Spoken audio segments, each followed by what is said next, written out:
சம்பாதிக்க தாங்க வராங்க கட்சியில். இதுதான் குறைகள்லாம் வந்து கேட்டுருக்காங்களா? அந்த குறைகள் நிறைவேற்றி கொடுத்துருக்காரா? இது வரைக்கும் வந்ததே இல்லை, ஏரியா பக்கமே ஆகுது. எங்கண்ணா யாரும் வரத்தே இல்லைண்ணா. இங்கே எந்த தொகுதி யார் நிற்கிறாங்கன்னு எங்களுக்கு எடுத்தோடனே சிஎம் போஸ்ட் எவங்க தருவான் நான் கேட்குறேன். முக்கியமான பிரச்சனைனா இந்த தொகுதியில் வந்து எனக்கு தெரிஞ்சு ஃபுல்லாக போதை பழக்கம் தான் அதிகமாக இருக்குது. பெரம்பூர் தொகுதியில் நீங்கள் எவ்வளோ வருஷமாக கடை போட்டுறீங்க? இந்த தொகுதிக்கு முக்கியமான பிரச்சனை அப்படின்னா என்ன இருக்குது? இப்போ களத்தில் நிறைய பேர் வந்திருக்காங்க. இப்போ திமுக, பாமக இருக்குது, விஜய் வேற உள்ளே வந்திருக்காரு. நீங்கள் என்ன எதிர்பார்க்குறீங்க? அதை எப்படி பார்க்குறீங்க? இந்த தொகுதியை பொறுத்த மட்டும் நான் 15 வருஷமாக கடை வச்சுருக்கிறேன். இந்த வியாபாரம் பண்ணுற இடக்கூடிய பொதுமக்களுடைய பொது கருத்தாக வந்து குப்பமேடு வந்து அதிக பொல்யூஷன், அதாவது மாசு கட்டுப்பாடு இது கொஞ்சம் கவனிக்கணும். இது மறுசுழற்சி செஞ்சு இருக்கிற மக்களுடைய சுத்தமான காற்றை கொடுக்கணும்னு இந்த நேரத்தில் நான் கேட்டுக்கிறேன். ரெண்டாவது, இந்த பகுதியில் இருக்கக்கூடிய இந்த போக்குவரத்து நெரிசல், மழை நேரங்களில் மழை நீர் வந்து ரொம்ப தேங்குது. இதை வந்து வெளியேற்றுறதுக்கான வழி இன்னமும் ஏற்படலை. இன்னமும் மழை வந்தால் தண்ணி தேங்குது. அதனால கடைகள் வந்து லீவ் விடுறாங்க, வியாபாரம் கெடுது, இந்த மாதிரிலாம் நடக்குது. பொதுமக்களும் அவதிக்குள்ளாங்க. வண்டியெலாம் சில நேரம் ஓட்ட முடியாமல் நின்று போயிடும். தண்ணி நிறைய தேங்கி வண்டி மோட்டர் பைக்கெலாம் நின்று போயிடும். பொது போக்குவரத்தே முடங்குற அளவுக்கு இருக்குது. அது ஒரு குறையாக இருக்குது. ரெண்டாவது, இந்த பகுதியில் வந்து தொழிற்சாலைன்னு ஒரு வேலைவாய்ப்புன்றதே கிடையாது. பொதுமக்கள் தங்கி இருக்கிற பகுதியாக மட்டும் இருக்குது. வீடு குடியிருப்பு பகுதியாக மட்டும் இருக்குது ஒழிச்சு தொழிற்சாலையாக எதுவுமே கிடையாது. அதனால் இந்த பெரம்பூர் பகுதியில் அந்த மாதிரி பெரிய ஒரு தொழிற்சாலை ஒரு இதை கொண்டு வந்தால் தேவை. இந்த தொகுதியில் என்னென்ன தேவைன்னா விலைவாசி கம்மியாக வரணும், அவ்வளோதான். விலைவாசி தான் ரொம்ப ரொம்ப ரொம்ப அதிகமாக இருக்குது. அது கொஞ்சம் கம்மியாகிடுச்சுன்னா பரவாயில்ல, வேறு ஒன்றும் கிடையாது.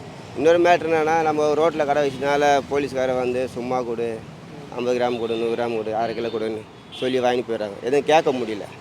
அது யாரும் கேட்க ஆள் கிடையாது.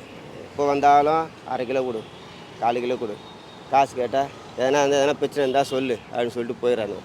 அது ஒன்று. ரெண்டாவது விலைவாசி. ஆக்சுவலாக நம்ம பார்த்தீங்கன்னா சாலை வசதி மெயினாக வேணுங்க. இங்கே பார்த்தீங்கன்னா ஆக்சுவலாக இந்த ஏரியாவில் பொறுத்த வரைக்கும் வந்து நம்மளுக்கு அதிகமாக டிராஃபிக் ஆகிற ஏரியா. ஸோ இந்த இடத்துல நம்மளுக்கு சாலை வசதி வந்தால் கொஞ்சம் நல்லாயிருக்கும். மேபி அதை தவிர்த்து வந்து பார்த்தீங்கன்னா நம்மளுக்கு வந்து கொஞ்சம் தண்ணி வசதி இங்கே கொஞ்சம் இதாக இருக்குது. ஸோ அதை கிளியர் பண்ணால் நல்லாயிருக்கும். தண்ணி கிடைக்கிறது இல்லையா? இல்லை என்ன? கொஞ்சம் இந்த ஏரியாவில் கொஞ்சம் தண்ணி கொஞ்சம் சுமாராக தான் வருது. கொஞ்சம் அதை மேம்படுத்தி கொடுத்தாங்கன்னா அது நல்லாயிருக்கும். தொகுதி சட்டமன்ற தொகுதி உறுப்பினர் நீங்கள் சொன்ன கோரிக்கைகள் நிறைவேற்றி கொடுத்துருக்காங்களா? என்ன சொல்லுங்கள், இங்கே வருவாங்களா? எதுவுமே கிடையாது. அவங்கவுங்க வேலையை அவங்க பார்க்குறாங்க. சம்பாதிக்க தாங்க வராங்க கட்சியில். இதுதான் எனக்கு தெரிஞ்சு நான் சொல்ல முடியும். அவங்கவுங்க சம்பாதிக்க தான் வராங்க, மற்றபடி எதுவுமே கிடையாது. ஓட்டு போட்டால் 10,000 ரூபா தரேன், அது தரேன். எதுக்கு தராத? விலைவாசி கம்மி பண்ணு. ஃப்ரீ பஸ் யார் கேட்டது? யாருங்க? இப்போ ஃப்ரீ பஸ் விட்டால் ஆட்டோக்காரன் பாதிக்கப்படுறான். புரியுங்களா? ஃப்ரீ பஸ் விட்டால் ஆட்டோக்காரன் பாதிக்கப்படுறான். மற்றபடி வேறு எதுவுமே கிடையாது. நான் 10,000 தரேன், 20,000 ரூபா தரேன், 1/2 கிலோ தங்க தரேன், 1/4 கிலோ தங்க தரேன். தேவையில்ல, யாரும் கேட்கல. அவங்கவுங்க சம்பாரிச்சு அவங்க எடுத்துப்பாங்க. விலைவாசி கம்மி பண்ணால் அவங்கவுங்களுக்கு காசு அவங்க கையில் வந்துடும் சம்பாரிச்சா. அது எதுவுமே யாரும் ஃப்ரீ கேட்கல. புரியுதுங்களா? எந்த ஆட்சிலையும் இது வரையும் பஸ்ஸு ஃப்ரீ விட்டதே கிடையாது. எம்ஜிஆர் ஆட்சிலையும் சரி, அம்மா ஆட்சிலையும் சரி, காங்கிரஸ் ஆட்சிலையும் சரி, எதுலேயும் இந்த 3 கட்சிலையும் எந்த பஸ்ஸு யாரும் ஃப்ரீ விட்டதே கிடையாது. இப்போ இவங்க வந்து தான் பஸ்ஸு ஃப்ரீயாக விட்றேன், காரு ஃப்ரீயாக விட்றேன். மக்கள் யாரும் ஃப்ரீயாக கேட்கவே கிடையாது. இது வெளியும் பஸ் எங்களுக்கு ஃப்ரீயாக விடுன்னு யாரும் போய் சட்டசபையில் போய் உட்காந்து யாரும் கேட்டதும் கிடையாது. இது இவங்களா வந்து முதலமைச்சர் ஆகிறதுக்கோசரம் நான் அது தரேன், இது தரேன், அது தரேன், மக்களை ஏமாற்றி பிரெயின் வாஷ் பண்ணி அவங்கள ஒரு அடிமட்டமாக காலையில் வச்சுக்கிறாங்க. எங்கண்ணா யாரும் வரத்தே இல்லைண்ணா. இங்கே எந்த தொகுதி யார் நிற்கிறாங்கன்னு எங்களுக்கு ஒன்றுமே தெரியல. யாருன்னு இந்த தொகுதி யாருன்னு எங்களுக்கு ஒன்றுமே தெரியல. எங்கண்ணா இங்கே காவா பிரச்சனை இருக்குது, அதை தீர்வு செய்யலை. சரியாகவே எங்களை வந்து எதுவுமே பார்க்க மாட்டாங்க. கொரோனா டைம் வந்தது, அதுக்கும் எங்களை வந்து எதுவும் பார்க்கல. மழை டைம் வந்தது, அதுக்கும் எங்களை வந்து எதுவும் பார்க்கல. வெள்ளம் வந்தது, அதுக்கும் எங்களை வந்து எதுவுமே பார்க்கல. இப்போ எலெக்ஷன் போது மட்டும் வராங்க. மீதி எல்லாம் எலெக்ஷனில் முடிஞ்சோடனே ரெண்டாவதுனா எதுன்னு எந்த பதிலும் இல்லை. யாருமே எதுவுமே வந்து எங்களை கண்டுக்கவே மாட்டாங்க. வேட்பாளர்கள்னால் ஆர்டி சேகர் ஓரளவுக்கு நல்லா பண்ணுறாரு. ஆனால் இன்னமும் மேலும் முயற்சி எடுத்து செய்யணும். முதல்ல இருந்த எம்எல்ஏ பண்ணுறாரு, செய்யணும். புது வரவாக வந்தால் கூட புது வரவு எந்த ஒரு இந்த பகுதிக்கு இதை நாங்கள் செய்வோம்னு ஒரு கோரிக்கை எதுவும் கொடுக்கவே இல்லை. உத்தரவாதம் கொடுக்கல. எங்கள் பகுதி வந்தால் அந்த குப்பை மேடை நாங்கள் சரி பண்ணுவோம், எங்கள் தண்ணி வராத பிரச்சனையை சரி பண்ணுவோம் அப்படின்ற ஒரு இது கிடையாது. அந்த இதை யாரும் இன்னும் தரலை. அது மாதிரி கோரிக்கைகளை வேட்பாளர்களை வச்சு வந்தால் இன்னும் கொஞ்சம் நல்லா இருக்கும்னு எனக்கு தோணுது. இந்த பகுதிக்கு நாங்கள் அதை செய்கிறோம், பண்ணுறோம். போக்குவரத்து நெரிசல் இருக்குது, இதில் மேம்பாலங்களை அமைச்சு கொடுக்கணும், மேம்பாலமும் அமைக்கணும். இப்போ வந்து மக்கள் கொஞ்சம் கூடி இருக்குது. நான் 15 வருஷமாக இருக்கிறதுனால சொல்கிறேன். முன்னே இருந்த விட ரொம்ப அதிகமாக இருக்குது. காலை நேரங்களில் 9 மணிக்கெலாம் வண்டி மூவ் ஆகிறது ரொம்ப கஷ்டமாக இருக்குது. மேம்பாலங்கள் அமைச்சு கொடுத்தாலே இந்த பகுதியில் கொஞ்சம் ஒரு நல்ல ஒரு முன்னேற்றங்கள் ஏற்பட வாய்ப்பு இருக்குது போக்குவரத்து வசதியில். நேரம் மிச்சமாகும். ஏன்னா ஒரு இடத்துல இருந்து 1/2 மணி நேரம் 2 சிக்னலில் எருக்கஞ்சேரி சிக்னல்லாம் 1/2 மணி நேரம் 3/4 மணி நேரம் நிற்க வேண்டியது இருக்குது. மூலக்கடையெல்லாம் கிராஸ் பண்ணுறதுன்னா அவ்வளோ சாதாரணமாக இல்லை. அதனால் அதை தாண்டி போகிறது ரொம்ப கஷ்டமாக இருக்குது. மாதவரம் ரவுண்டானவெல்லாம் சொல்லவே தேவையில்லை, ரொம்ப கஷ்டத்தில் தான் போயிட்டுருக்கு. இதில் மேம்பாலம் அமைச்சாலும் இன்னும் கொஞ்சம் நல்ல வசதி நல்லாயிருக்கும். இப்போ விஜய் களத்தில் இருக்காரு, வந்திருக்காரு, அதை எப்படி நினைக்கிறீங்க? எப்படி பார்க்குறீங்க? அவனை யாருங்க கூப்பிட்டுது நான் கேட்குறேன். ஓப்பனாக சொல்கிறேன், ரசிகர் மக்கள் அவங்க என்ன வரான்னு நினச்சிக்கிட்டோம், பிரச்சனை இல்லை. புரியுதுங்களா? காங்கிரஸ், திமுக, ஏடிஎம்கே இந்த 3 ஆட்சி தான் எனக்கு விவரம் தெரிஞ்ச காலத்துலேருந்து. விவரம் தெரிஞ்ச காலத்துலேருந்து எனக்கு இப்போ 43 வயசு ஆகுது. காங்கிரஸ், திமுக, ஏடிஎம்கே இந்த தான் 3 ஆட்சி தான். அதுக்கப்புறம் இவங்களாம் யார் கூப்பிட்டுது? தேவையில்லாது. சரி, அம்மா இருக்கும்போது வர வேண்டியதானே? அம்மா இருக்கும்போது வர வேண்டியதானே? நான் எடுத்தோடனே சிஎம் போஸ்டிங் எவங்க தருவான்? நான் கேட்குறேன். ஒரு வேட்பாளராக நில்லு, ஒரு எம்எல்ஏ போஸ்டிங் நில்லு, எம்பி போஸ்டிங் நில்லு, கண்டிப்பாக வரதுக்கு வாய்ப்பு இருக்குது. நான் நின்னா நான் எம்எல்ஏ இது முதலமைச்சராக தான் நிற்பானா? எவங்க நிற்க வைப்பான்? இதுக்கு முன்னே காலங்காலமாக அதில் இருந்தவங்களாம் ஒன்று தூக்கி உட்கார வச்சுப்பானா? சொல்லுங்கள். அவங்களாம் எவ்வளோ கஷ்டப்பட்டு அடி உத வாங்கி நஷ்டம் லாபத்தை பார்த்துட்டு அதுக்கு முதலமைச்சராக வந்தாங்க.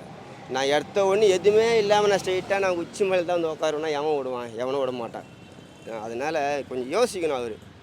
புரியுதுங்களா? நான் எத்தோன்னு சிஎம்மாக எப்படியாப்பட்ட கிளியாடியும் ஆக முடியாது. இந்த 3 ஆட்சி தான் அப்போதுலேருந்து காங்கிரஸ், ஏடிஎம்கே, டிஎம்கே இது தான். ஒரு வேட்பாளர் அன்றைக்கி ஒரு எம்எல்ஏ ஒரு போஸ்டிங் அப்படின்னு நான் கண்டிப்பாக வரதுக்கு 100% வாய்ப்பு இருக்குது. நான் எத்தோன்னே சிஎம்னா அவர் வீட்டுக்கு தான் போனோம் மறுபடியும். ஏன்னா அவனை கூப்பிடவே இல்லை யாரும். புரியுதுங்களா? அவரை காப்பாற்றிறதுக்கு அவர் அரசியலில் வர இதுதான் உண்மை. அது தெரிய மாட்டுது மக்களுக்கு. அது வந்து நாங்கள் புதுசாக தான் பார்க்குறோம். நாங்கள் வந்து விஜய்க்கு தான் போடலான்னு இருக்கிறோம். புதுசாக யார் வராங்க அவங்களுக்கு தான் போடலாம். ஒன்று விஜய் இல்லை சீமான், ஒரு 2 பேரில் யாருக்குன்னா ஒருத்தர் தான் போடுவோம். இந்த டிஎம்கே வந்து ஓரம் கட்டுறது தான் பார்க்குறோம். விஜய் நிற்கிறது இவங்களே எதுவுமே செய்யலைண்ணா. இப்போ விஜய் வந்தால் மட்டும் என்ன செய்ய போகிறாரு? அதுவும் இப்படி தான் இருக்க போகுது.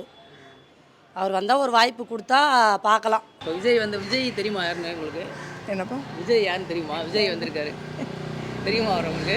விஜய் நடிகர் தான் தெரியும். அப்போ நீங்கள் சொன்னீங்க குப்பை கிடங்கு பிரச்சனை பெரிய பிரச்சனையாக இருக்குது. நான் போய் இப்போ சந்திச்சேன், 3 வேட்பாளருமே சரி பண்ணுறேன் அப்படின்னு சொல்கிறாங்க. இதை நீங்கள் எப்படி பார்க்குறீங்க? இவ்வளவு ஆண்டு காலங்கள், அதாவது என்னுடைய அனுபவத்தை சொல்கிறேன், நான் 15 வருஷமாக கடை வச்சுருக்கனால இவ்வளவு நாளாக இந்த பிரச்சனைகள் நாங்கள் வந்து சொல்லிக்கிட்டே இருக்கிறோம். போராட்டங்கள் நிறைய முன்னெடுத்தும் பண்ணியிருக்கிறோம். பொதுமக்களாக நின்று கட்சி சார்பாக இல்லை, பொதுமக்களாகவும் பண்ணியிருக்கிறோம். அந்த மழை வர நேரங்களில் மின்சாரம் தடை பண்ணிடுவாங்க. அப்போல்லாம் மின்சாரம் இல்லாமல் ரொம்ப கஷ்டப்படுறோம் நாங்கள்.